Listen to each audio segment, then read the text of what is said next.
Assalamu alaikum, dear students. I hope you all are well. Actually, we are passing a very critical moment for COVID-19, but we can't stop our studies. So today I am here to take a class. I think that I will start from tense because without the knowledge of tense, we can't solve any grammatical item. And tense is called the backbone of a sentence. Now I am introducing myself. I'm Asma Husna Laki, an assistant teacher, PLSCR. And my class is for the student of class 5 to 7.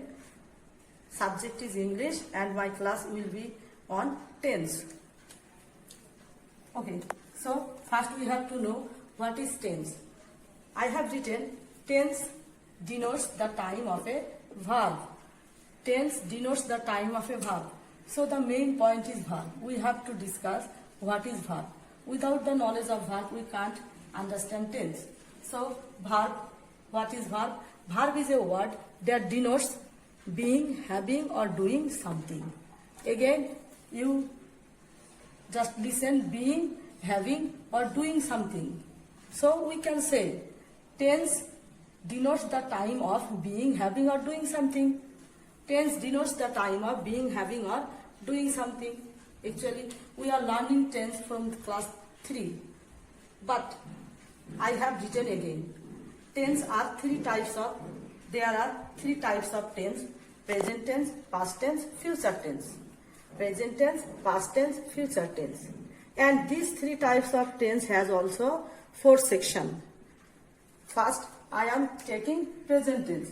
Present tense are also 4 types: present indefinite, or we can say it simple present tense, present continuous tense, present perfect continuous tense, present perfect tense, present perfect continuous tense. Then past tense also have these 4 sections: past indefinite or simple past tense, past continuous tense, past perfect tense, past perfect continuous tense.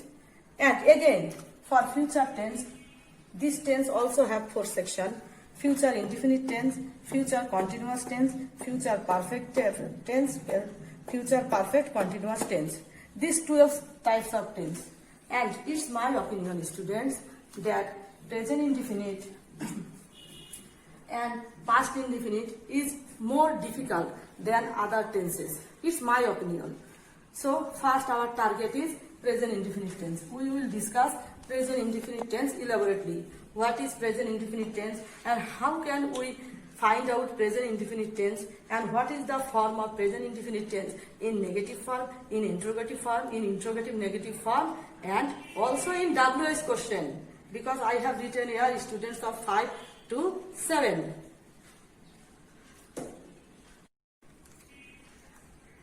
Now we discuss about present indefinite tense or simple present tense. Look, present indefinite tense denotes an action in present time. That what happens in present time, or we can say it daily activities, what we do every day, or habitual facts. Habitual facts means that we are used to do. Then, or eternal truth that we can't avoid, or general truth. There are also general truth. Present indefinite tense always follow a structure. In every sentence, if it is in present indefinite tense, the sentence must be in this structure: subject, main verb in present form plus extension. Subject, main verb in present form plus extension. Main verb in present form, we know many forms of verb: present form, past participle form, ing form, infinitive form. There are many forms of verb. But in present indefinite tense, we have to use verb in present form. Verb in present form. So now I am discussing about some sentences according to this definition. Daily activities are present and action in present time. What? Every day we eat, they play football, he sleeps, every day we have to sleep. Mother cooks, it's regular work. She reads, any single day we can't avoid reading. They talk, every day we talk. These are the daily activities we used to do. These activities we can't avoid. Okay, every day we have to eat, every day we have to sleep, every day we have to take bath. This. And next, What? Habitual facts. Just I am giving you an example that if I miss taking tea, then I feel headache. If I miss a single day and I take tea every morning. He smokes. Though a patient is suffering from cancer, doctor has prohibited him to smoke, but he can't avoid it. So he smokes. It is his bad habit. The boy plays football in the afternoon. The boy every day in the afternoon play. My mother reads the Holy Quran every day. It's true that my mother reads the Holy Quran every day early in the morning. This is about habit. So next, eternal truth. Eternal truth means what we can't avoid. It must happen. That I have written here some sentences. The sun rises in the east, and the sun, it sets in the west. It is here for sun. It sets in the west. The earth moves round the sun. These are the universal truth. These are the universal truth.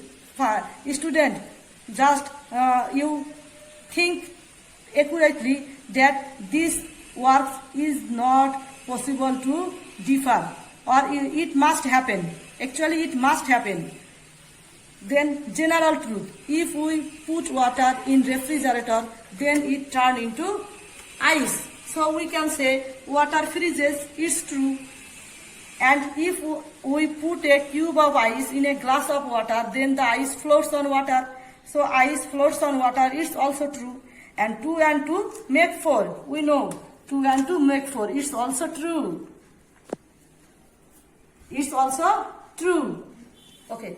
Students, just look carefully that subject plus verb in present form, subject plus verb in present form, subject plus verb in present form, subject plus verb in present form, subject plus verb in present form, everywhere. Subject, verb in present form, subject, verb in present form, subject, verb in present form. So this structure, follow this structure, present indefinite tense structure.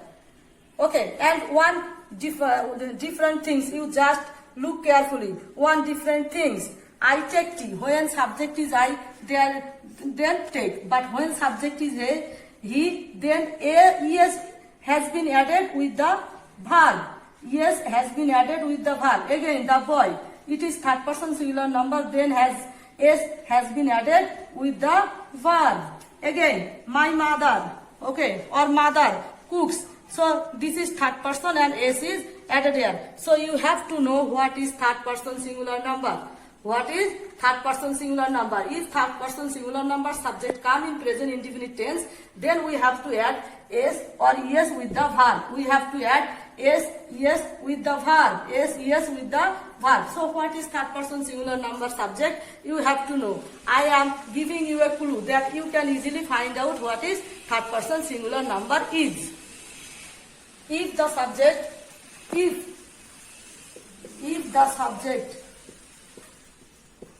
subject is in third person singular number, third person singular number,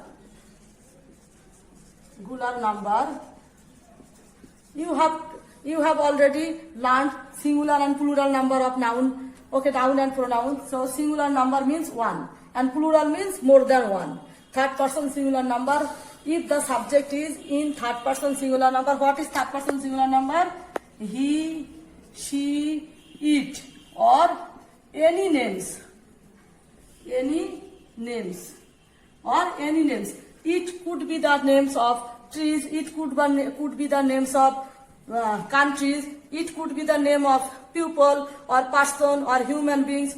Or it could be the name of things. It could be the name of quality, etc. But you have to, he, she, it, you have to, these are the pronoun and any names of the things.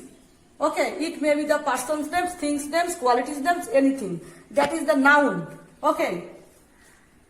So students, look carefully. He plays football. He is third person singular number, so s is added here. She swims. She is third person singular number, so s is added with the verb. It looks beautiful, so s is added with the verb. Rohim reads loudly.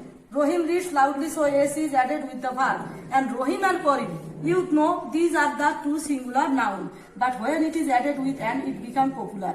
It becomes plural. So Rohim and Karim go to school. There is no S or ES is added here. They learn carefully or sincerely.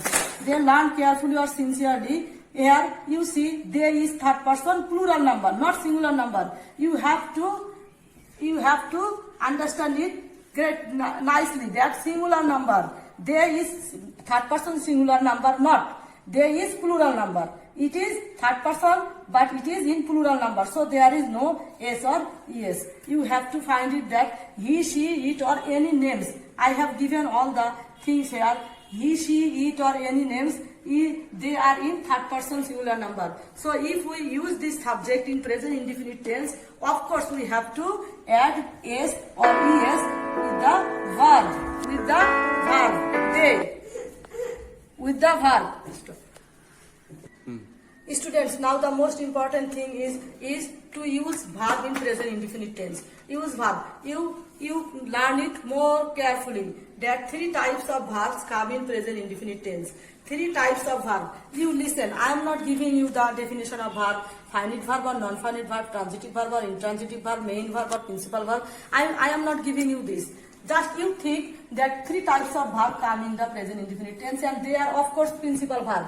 So be verb, am, is, are. There are 8 types of be verb: am, is, are, was, were, be, been, being. But in present indefinite tense, these 3 be verbs come.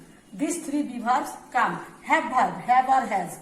Do verb, call, write, read, you know. Doing what? These are the doing.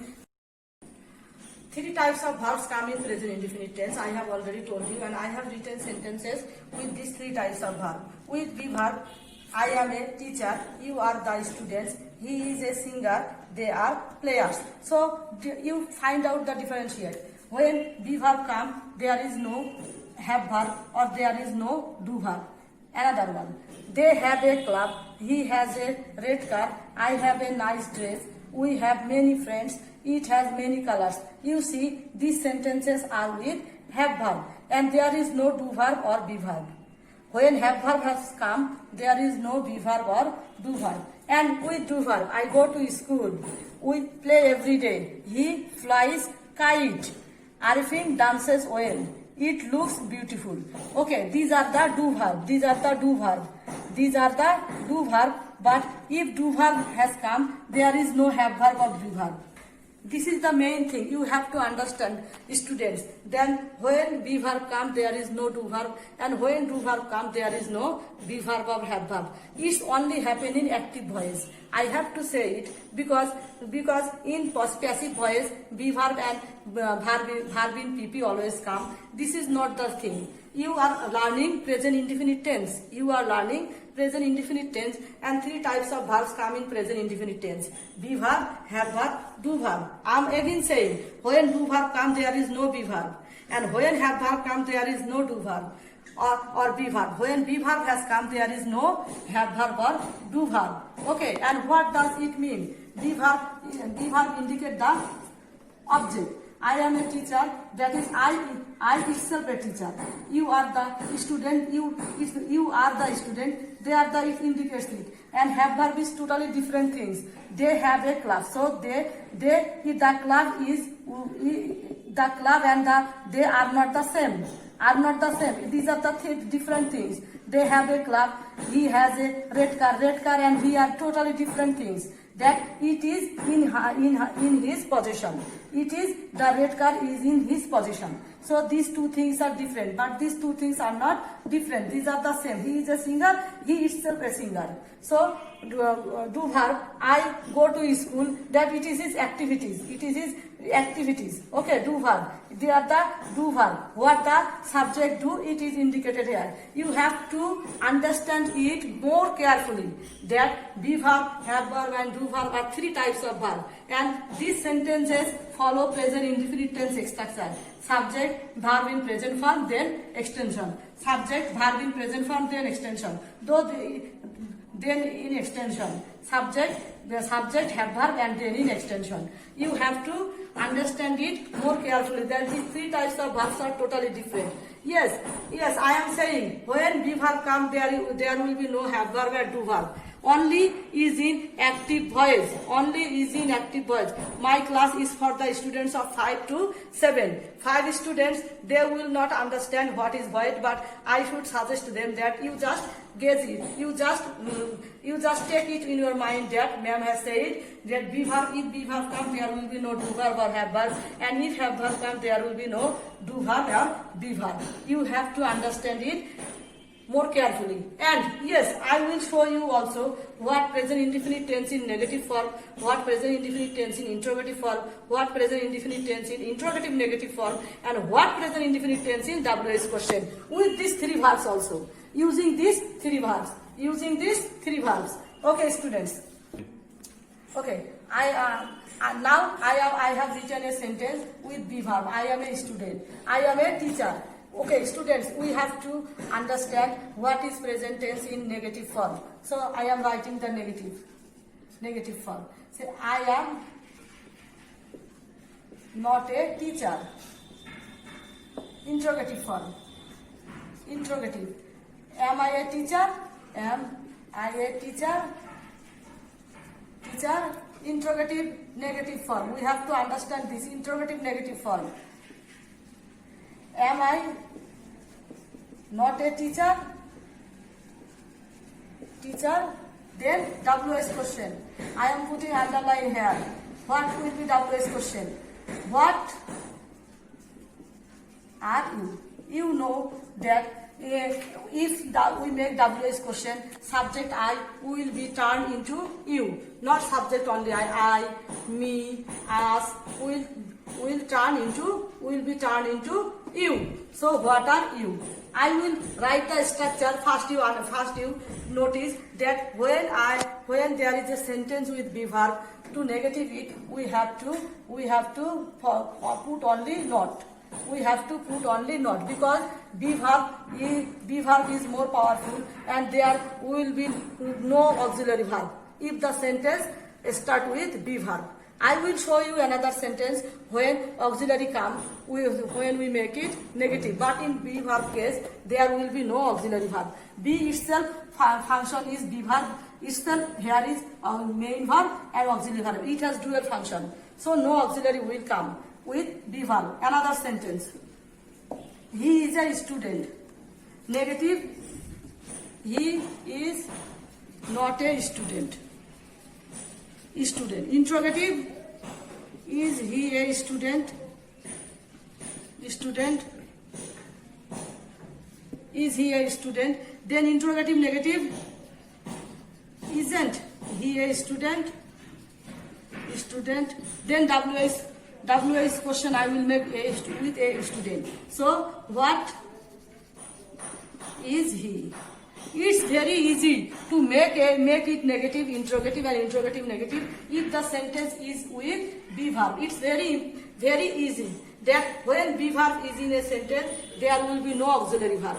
Only you can put not with the verb, then it will become negative. If you put the verb before the subject, it will become interrogative. If you put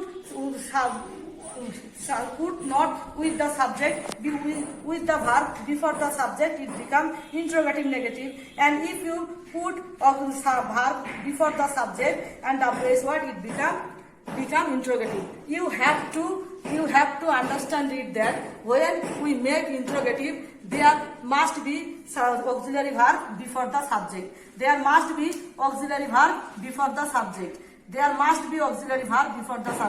I have said that this be verb is here.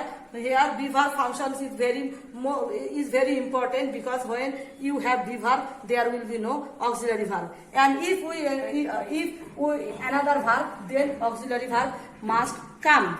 If we make it negative, he has a fish farm. So negative form, he does not have a fish farm. After the subject auxiliary verb come. After the subject auxiliary verb come, if we make it negative. And here auxiliary verb in present indefinite tense, auxiliary verb is do or does. Do not negative for negative, do not and does not. Okay, do not and does not for negative. So does not has come because this is third person singular number subject. If the subject is in third person singular number, then does not come after the subject to make a sentence negative and has turned into have. Because this S has been taken by does. Okay, then interrogative. Does he have a fish farm? Fish farm. If we want to make a sentence interrogative, there must be auxiliary verb before the subject. There must be auxiliary verb before the subject. And if we want to make it interrogative negative, then doesn't he have a fish farm? Fish farm, it is interrogative negative. It is interrogative negative. Then WS question. I am putting a underline here. So what does he have? What does he have? WS question. WS to make WS form. I have already taught you in my classes that WS what plus auxiliary verb plus subject plus main verb dash dash extension. That is extension. You have to put interrogative mark. Otherwise sentence will be cut. Okay. Sentence will be wrong. So when we make it interrogative, we must put auxiliary verb before the subject. When we make it negative, we must put auxiliary verb after the subject. Then have. Negative, I am making it negative. They do not have a club. It is plural number, so do not come. It has in singular number, so does not has come. Negative, interrogative. Do they have a club? Then I am making it WS question. Okay, with a club. So what do they have? My whiteboard is small in size. I have to manage it. Okay. You just think. So WS question, WS word, auxiliary verb, subject plus main verb. That's it. Okay, do verb. I have written sentences with do verb. She dances well. He flies kite. It looks beautiful. We go to school. All these are do verb. All these are do verb. I am making a sentence negative, interrogative and interrogative negative. She dances well. She dances well. Negative, she does not dance well. Dance well. Student, look at me. If the subject is in third person singular number, then auxiliary verb does not will come after the subject. After the subject to make it negative sentence. To make it negative. Again, I am giving you a clue. If you see that S or ES with the verb, then you of course take does not. Okay? Then interrogative. Does she dances well? Dance well? Does she dance well? And okay, there will be no S because this S has been taken by does. So dance will be without S. Without S. Then interrogative negative. Negative. Doesn't she dance well? Of course, in the WS word. When we make it WS question. WS question. How does she dance? Does she dance? So WS question is how does she dance? Okay, I am making it as a he fly kites orally. That negative, he does not fly kite. Why fly? Because ES has been taken by does. He does not fly, and fly spelling will be here. This way. He does not fly kites. Interrogative, does he fly kite? Interrogative negative, doesn't he fly kite? And WS question, if I put here underline, what does he fly? What does he fly? Student, I have written the structure here. It will be very helpful for you. If we want to make it negative, what? do verb or have verb. If the sentence is with do verb or have verb. Of course, you have to remember that we are learning present indefinite tense. What we are learning present indefinite tense in do verb, have verb, and be verb. Okay. If the sentence starts with, if the sentence is with do verb and have verb, this structure will follow. Negative, for making it negative, subject plus auxiliary verb plus not plus main verb plus extension. Okay. Interrogative, a subject, before the subject there will be auxiliary verb. Before the subject there will be auxiliary verb. Subject is here, then main verb, then extension. Interrogative negative, auxiliary verb with not, then subject, main verb plus extension. And if we make it WS word, then WS word plus auxiliary verb plus subject, main verb plus extension. WS word plus auxiliary verb plus main verb plus main subject plus main verb plus extension. Okay, you have to put here interrogative mark. You have to put here interrogative mark. And you know that there are 9 WS words: who, which, what, when, how, where, whose, whom, why, how. These are the 9 WS words. You have to remember. So dear student, you have to remember all these things, and you have not forget that you do not forget that we are learning present indefinite tense. If you learn present indefinite tense in this way, then it will be very helpful to transform it, for making the changing of sentences, negative, interrogative, interrogative, negative, what we learn in transformation of sentences. Sometimes the meaning is changed, but it will helpful for you. And you should try, you should learn present indefinite tense in this way. Okay. And gradually I will take another classes on tense, and I will try my best to finish the tense with these classes. Okay. And what I should say first today, I want to finish here. And one thing I want to share with you, that God has given us a special time.